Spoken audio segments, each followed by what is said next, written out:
Our secret taste recipe is to cook with lemon care. Kutties healthy Samayal. Hello friends, welcome to Kutties healthy Samayal. Be positive, be healthy. நாம் இன்றைக்கி யூஸ்ஃபுல்லான அமேசிங்கான kitchen tips பார்க்கலாமா? அதுக்கு முன்னாடி நம்ம சேனலை சப்ஸ்கிரைப் பண்ணாதவங்க சப்ஸ்கிரைப் பண்ணிவிட்டு பக்கத்தில் இருக்க பெல் பட்டனை கிளிக் பண்ணிக்கோங்க. ஆல் ஆப்ஷனை கிளிக் பண்ணுங்கள். அப்போ தான் நாங்கள் போடுற எல்லா வீடியோஸோட நோட்டிஃபிகேஷன்ஸ் உங்களுக்கு வரும்.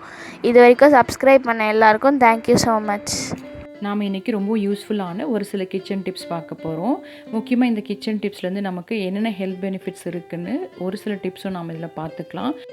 அதே போல் இந்த நாட்களில் சிறு பிள்ளைலேருந்து பெரியவங்க வரைக்கும் எல்லாருமே ஃபேஸ் பண்ணுற ஒரு பிரச்சனை கேஸ்ட்ரிக் பிரச்சனை தான்.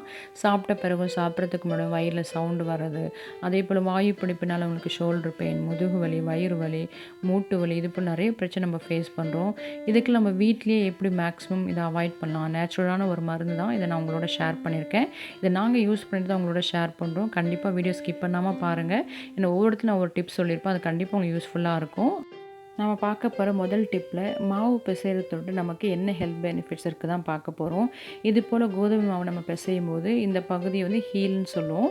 அதே இப்போ நம்ம ஃபிங்கர்ஸை வந்து ஸ்ட்ரெச் பண்ணி ஃபோல்ட் பண்ணி இது போல் நம்ம பிசையும் போது நம்ம ஃபிங்கர்ஸ்க்கும் இந்த ஹீல் பகுதியில் இருக்க எலும்புகளுக்கும் நல்ல ஒரு எக்ஸசைஸாக இருக்கும். இப்போ நான் சொல்கிற விஷயம் நம்மளில் நிறைய பேருக்கு இந்த எக்ஸ்பீரியன்ஸ் இருக்கும். அதாவது புளி கரைக்கும் போதோ இல்லை பாத்திரம் தேய்க்கும் போதோ நம்ம ஃபிங்கர்ஸ், நம்ம விரல்கள்லாம் பார்த்திங்கன்னா நரம்புகள்லாம் இழுக்கும். ரொம்ப நேரம் அதை போல் செய்யும்போது அதுக்கு வந்து ஒரு சொல்யூஷன் பார்த்திங்கன்னா இது போல் நம்ம ஃபிங்கர்ஸ்க்கு கொடுக்கக்கூடிய ஒரு எக்ஸசைஸ் தான்.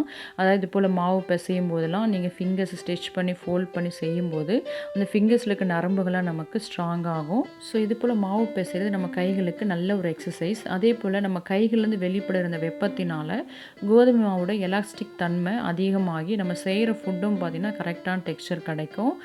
இது போல் பிசையும் போது கோதுமை மாவில் இருக்க கிளைடின், குளூட்டனின் 2 புரதங்கள் சேர்ந்து குளூட்டன்ற புரத இழையை எக்ஸ்பேண்ட் பண்ண உதவி செய்யுது.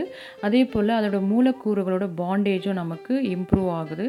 ஸோ இதனால் பார்த்திங்கன்னா நமக்கு நல்ல ஒரு ஹெல்த்தியான ஸ்ட்ரென்த்தியான ஃபுட்டாக மாறுது. ஸோ கைகளில் பிசைகிறதோடு நமக்கு இவ்வளோ பெனிஃபிட்ஸ் இருக்குது. நமக்கும் நல்ல ஒரு எக்ஸசைஸ், அதே போல் ஹெல்த்தியான ஃபுட்டும் நமக்கு கிடைக்குது. ஸோ இனிமேல் நீங்கள் மாவு பிசையும்போது கண்டிப்பாக இது போல் கைகளில் பிசைய பழகிக்கோங்க. ஏன்னா நம்ம நிறைய வீடியோஸ் பார்க்குறது மிக்சியில் மாவு பிசைஞ்சிக்கலாம், இல்லை வேறு ஏதாவது மிஷின்ஸு, அது போல் நம்ம செய்கிறது நம்ம நிறைய எக்ஸசைஸை லூஸ் பண்ணுறோம். அதே போல் ஹெல்த்தியான ஃபுட்டும் லூஸ் பண்ணுறோம். ஸோ இதை ட்ரை பண்ணி பாருங்கள். கண்டிப்பாக உங்களுக்கு ரொம்ப யூஸ்ஃபுல்லாக இருக்கும். அடுத்த டிப் நம்பர் 2ல் மாவு எப்படி ஒட்டாமல் திரட்டுறதுன்னு தான் பார்க்க போகிறோம். நம்ம என்ன தான் கோதுமை மாவோ மைதா மாவோ ஆட் பண்ணி நம்ம இது போல் திரட்டினாலும் அந்த கல்லுலேயும் மேல் கட்டையிலையும் மாவு ஒட்டும். அதுக்கு நம்ம அவாய்ட் பண்ணுறதுக்கு இது போல் அரிசி மாவு எடுத்துக்கலாம்.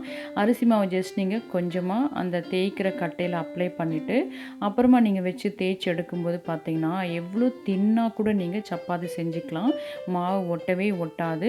அந்த கட்டையிலையோ இல்லை மேலே திரட்டுற இந்த கட்டையில் கூட நீங்கள் மாவு ஒட்டாமல் திரட்டி எடுக்கலாம். அரிசி மாவும் எடுத்துக்கலாம், இல்லை நீங்கள் அதுக்கு பதிலாக கார்ன்ஃப்ளவர் கூட எடுக்கலாம். இந்த 2 மாவுமே உங்களுக்கு நல்லா ஒட்டாமல் திரட்டுறதுக்கு ரொம்ப யூஸ்ஃபுல்லாக இருக்கும். நான் இன்றைக்கி செய்கிறது பனானா சப்பாத்தி தான். பொதுவாக நாம் பனானா எதில் ஆட் பண்ணாலும் நிறைய ஒட்டும் நமக்கு. அதே போல் பனானா சப்பாத்தியில் லைட்டாக நம்ம ப்ரௌன் சுகரும் ஆட் பண்ணோம். ஸோ இது ரெண்டுமே உங்களுக்கு அதிக பிசுபிசுப்பு தன்மை கொடுக்கும். அதெல்லாம் நம்ம திரட்டும் போது கல்லுலாம் அதிகமாக ஒட்டும். அதனால் இன்றைக்கி அரிசி மாவு யூஸ் பண்ணலாம். நான் யூஸ் பண்ணி பார்த்தேன், ரொம்ப யூஸ்ஃபுல்லாக இருந்தது. சப்பாத்திகளெல்லாம் தின்னாக நான் திரட்டி எடுத்தேன். அந்த மாவு பாருங்கள் கொஞ்சம் கூட எந்த கட்டையிலுமே ஒட்டலை. நல்ல நைஸாக நான் சப்பாத்திகள் திரட்டி இன்றைக்கி செஞ்சு எடுத்தோம். ஸோ இனிமேல் நீங்களும் மாவு திரட்டும் போது இது போல் அரிசி மாவில் கார்ன்ஃப்ளவர் மாவும் நீங்கள் கட்டையில் நல்லா ஸ்ப்ரெட் பண்ணி விட்டு அதுக்கப்புறம் உருண்டைகளை வச்சு திரட்டி பாருங்கள். கண்டிப்பாக ஒட்டாமல் நைஸாக நீங்கள் சப்பாத்திகளை செஞ்சு எடுக்கலாம். ட்ரை பண்ணி பாருங்கள், கண்டிப்பாக யூஸ்ஃபுல்லாக இருக்கும். அடுத்த டிப் நம்பர் 3ல் இது போல் நம்ம பவுடரை அரைச்சி வைக்கிற மிளகு, சீரகம், சோம்பு எதுவாக இருந்தாலும் கொஞ்சமாக நம்ம வறுத்துட்டு அதுக்கப்புறம் அரைச்சி வச்சோம்னா அந்த பவுட்ரு எப்போவுமே நமக்கு அந்த வாசமும் போகாமல் கட்டி போகாமல் இருக்கும். அப்படியே நீங்கள் ஸ்டோர் பண்ணுறத விட லைட்டாக நீங்கள் வறுத்து ஸ்டோர் பண்ணி வச்சிங்கன்னா வண்டுகள் வராமல் இருக்கும். அதே போல் மஞ்சள் அரைக்கும் போது இது போல் நல்லா நீங்கள் கலர் மாறாமல் வறுத்துட்டு ஆற வச்சு மிஷினில் கொடுத்து அரைச்சி அப்படியே ஸ்டோர் பண்ணும்போது உங்களுக்கு 6 மாதம் ஆனால் வண்டுகள் வராமல் ஃப்ரெஷ்ஷாக இருக்கும். ட்ரை பண்ணி பாருங்கள். டிப் நம்பர் 4ல் நாம் ஒரு ஹெல்த் டிப்ஸ் பற்றி தான் பார்க்க போகிறோம். இது போல் வாரத்தில் 1 முறை 2 முறையோ சேர்க்க வேண்டியது போல் எல்லா பொருட்களும் சேர்த்து வறுத்து நம்ம அரைச்சி குழம்பு வச்சு சாப்பிடும்போது நம்ம உடலுக்கு நல்ல ஒரு மருந்தாக இருக்கும். நம்ம உடலில் இருக்க வாயு பிடிப்புகள்லாம் நீங்கி நம்ம உடல் நல்லா லைட்டாக இருக்கும். இது ரொம்ப ஹெல்த்தியான குழம்பும் கூட. இந்த மருந்து குழம்பு சின்ன பிள்ளைங்கலேருந்து பெரியவங்க வரைக்கும் எல்லாருமே சாப்பிட்லாம். அப்படிப்பட்ட நல்ல ஒரு மருந்து குழம்பு தான் இது. நாங்கள் ஆல்ரெடி இது வீடியோ லோட் பண்ணியிருக்கோம். லிங்க் நான் டிஸ்கிரிப்ஷன் பாக்ஸில் கொடுக்குறேன், நீங்கள் செக் பண்ணி பாருங்கள். இது போல் மெத்தடில் செஞ்சு சாப்பிட்டவங்க கொடுத்த ஃபீட்பேக்கு இது வாயு பிடிப்புக்கு நல்ல ஒரு மருந்தாக இருக்குன்னு தான். ஏன்னா சில மருந்து குழம்புலாம் ஆஃப்டர் டெலிவரி மட்டும்தான் சாப்பிட முடியும். பட் இந்த மருந்து குழம்பு சின்ன பிள்ளைங்க பெரியவங்க வரைக்கும் எல்லாருமே சாப்பிட்லாம். ஹெல்த்துக்கு ரொம்பவும் நல்லது. நீங்களும் ட்ரை பண்ணி பாருங்கள், கண்டிப்பாக உங்களுக்கு யூஸ்ஃபுல்லாக இருக்கும். அடுத்த டிப் நம்பர் 5ல் வாயு பிடிப்புக்கு ரொம்ப முக்கியமான ரகசியமான ஒரு மருந்து தான் இன்றைக்கி நான் உங்களோட ஷேர் பண்ணுறேன். இதுக்கு நான் இன்றைக்கி ஒரு 100 கிராம் அளவுக்கு கட்டி பெருங்காயம் எடுத்திருக்கேன். இது வாங்கின உடனே ஃப்ரெஷ்ஷாக இருக்கும். அப்போ உங்களுக்கு ஃப்ளெக்சிபிளாக இருக்கும். ஸோ சின்ன சின்ன உருண்டைகளாக பிடிக்கிறதுக்கு ஈஸியாக இருக்கும். ஸோ நீங்கள் சின்ன சின்ன உருண்டையாக செஞ்சு எடுத்துக்கலாம். அப்படியே கட்டிட்டாலும் நீங்கள் ஒரு இடிக்கல் வச்சு நல்லா தட்டும்போது பொடியாகிடும். அப்போ நீங்கள் அதை வறுக்கிறதுக்கு ஈஸியாக இருக்கும். இந்த பவுடர் ரெடி பண்ணும்போது கண்டிப்பாக ஸ்கிப் பண்ணாமல் பாருங்கள். ஏன்னா அந்த இடத்துல சொல்லியிருக்க ஒவ்வொரு டிப்பும் ரொம்ப இம்பார்ட்டன்ட். அதுபடி நீங்கள் செஞ்சால் தான் உங்களுக்கு இந்த பெருங்காயம் பவுடராக கிடைக்கும். இல்லைனா உங்களுக்கு அப்படியே ஒட்டிக்கும், அந்த பவுடர் ஃபார்ம்லேயே கிடைக்காது. அப்போ நீங்கள் சொன்னபடி வரலைன்னு நீங்கள் கமெண்ட் பண்ணக்கூடாது. ஸோ கண்டிப்பாக ஸ்கிப் பண்ணாமல் பாருங்கள். இப்போ செஞ்சு எடுத்த அந்த உருண்டைகளை ஒரு பேன் வச்சு நல்லா வறுத்துக்கலாம். பேன் நல்லா சூடான பிறகு அதை ஆட் பண்ணி நல்லா கலர் மாறுற அளவுக்கு நீங்கள் வறுக்கணும். வறுக்கும் போதே சின்ன சின்ன உருண்டைகள்லாம் சேர்ந்து இது போல் பெருசாகிடும். நீங்கள் அப்போது கரெக்டாக வறுத்துருக்குமா கன்ஃபார்ம் பண்ணுறதுக்கு அந்த கரண்டிலே நீங்கள் கொஞ்சம் தட்டி பாருங்கள். ஏன்னா உள்ளவும் நல்லா வறுந்துருக்கான்னு பார்க்கணும். ஏன்னா மேலே நல்லா வறுந்து கலர் மாறும், உள்ளே பார்த்திங்கன்னா அந்த பிசுபிசுப்பு தன்மையோட பெருங்காயம் அப்படியே இருக்கும். நீங்கள் அப்படியே போட்டு அரைக்கும் போது மிக்சியில் ஒட்டிக்கும். அப்போ உங்களுக்கு பவுடர் ஃபார்மில் கிடைக்காது. ஏன்னா நான் முதல் முறையே அப்படி தான் ஒரு தவறு செய்தேன். ஸோ அதனால தான் அந்த தவறை திருத்திக்கிறது தான் உங்களுக்கு அது டிப்பாக சொல்கிறேன். நீங்களும் அதை ஃபாலோ பண்ணிக்கோங்க. இப்போ அந்த 100 கிராம் பெருங்காயத்துக்கு நான் ஒரு 15-17 பல்லு பூண்டு ஆட் பண்ணிக்கிறேன். அதே பேனில் நம்ம ஆட் பண்ண நல்லா வறுத்து எடுத்துக்கலாம். பூண்டோட ஸ்பெஷாலிட்டி என்னென்னா அது நல்லா கருகுனா கூட அதில் இருக்க அந்த மெடிசன் தன்மை போகாது. அதான் அந்த பூண்டோட ஸ்பெஷாலிட்டி. ஸோ நம்ம இதை நல்லா வறுத்து பெருங்காயத்தோட ஆட் பண்ணி பொடி பண்ணிக்க போகிறோம். அதனால் கருகாமல் நீங்கள் வறுத்து எடுத்துக்கோங்க. இது போல் கலர் சேஞ்ச் ஆனால் போதும். இப்போ இதையும் நம்ம ஆற வச்சுக்கலாம். பெருங்காயமும் பூண்டும் நல்லா ஆறின பிறகு தான் மிக்சியில் ஆட் பண்ணி அரைக்கணும். நீங்கள் அப்படியே சூடாக அரைச்சிங்கன்னா கண்டிப்பாக மிக்சியில் ஒட்டிக்கும். இதையும் நீங்கள் ஒரு டிப்பாக ஃபாலோ பண்ணிக்கோங்க. அடுத்து நம்ம அரைக்க போகிற மிக்ஸி ஜார் நமக்கு ட்ரையாக இருக்கணும். ஸோ சில டைம் அந்த பிளேடு கீழே நமக்கு ஈரம் இருக்குமோ அப்படின்னு ஒரு டவுட் இருந்ததுன்னா நீங்கள் இது போல் கேஸ் ஸ்டவ் ஆன் பண்ணி ஃப்ளேம் சிம்மில் வச்சுட்டு இது போல் நீங்கள் அனலில் காட்டி எடுத்திங்கன்னா நல்லா உங்களுக்கு ஹீட் ஆகி ட்ரை ஆகிடும். மிக்ஸி ஜாரோட கைப்பிடி பிளாஸ்டிக்கில் இருக்கும். ஸோ நீங்கள் அனலில் காட்டும்போது அதில் சூடுபடாமல் பார்த்து செய்யுங்க. இதை மட்டும் கேர்ஃபுல்லாக ஹேண்டில் பண்ணுங்கள். இது போல் நம்ம ஒரு 2-3 மினிட்ஸ் காட்டி எடுத்த பிறகு உடனே ஆட் பண்ணியும் நம்ம அரைக்கக்கூடாது. ஏன்னா இது போல் ஸ்டீல் பாத்திரங்கள் நம்ம அனலில் காட்டும்போது அந்த நீர்த்துளிகள் மாதிரி ஈரம் இருக்கும். அதுலேயே நீங்கள் அப்படியே போட்டு அரைச்சிங்கன்னா அப்படியே கெட்டு போயிடும், கட்டி ஆகிடும் பெருங்காயம். ஸோ ஒரு காட்டன் கிளாத் வச்சு நல்லா நீங்கள் தொடச்சி எடுத்துருங்க ட்ரையாக.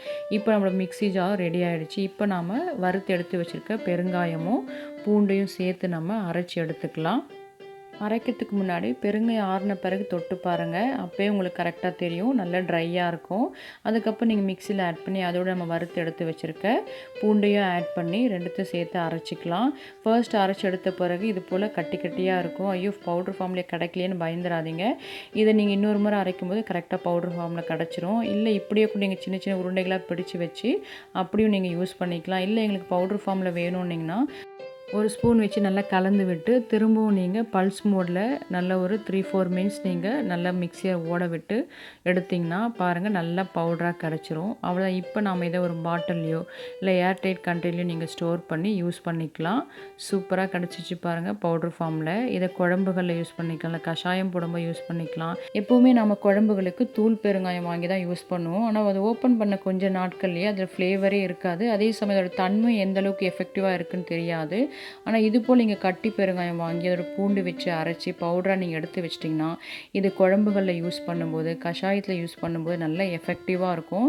நம்ம உடம்புல இருக்க வாயு பிரச்சனைகளுக்கு இதுக்கு நல்ல ஒரு மருந்தாக யூஸ் ஆகும். நல்ல ஒரு சீக்ரெட்டான ஒரு மருந்து. இதை செஞ்சு பாருங்கள்.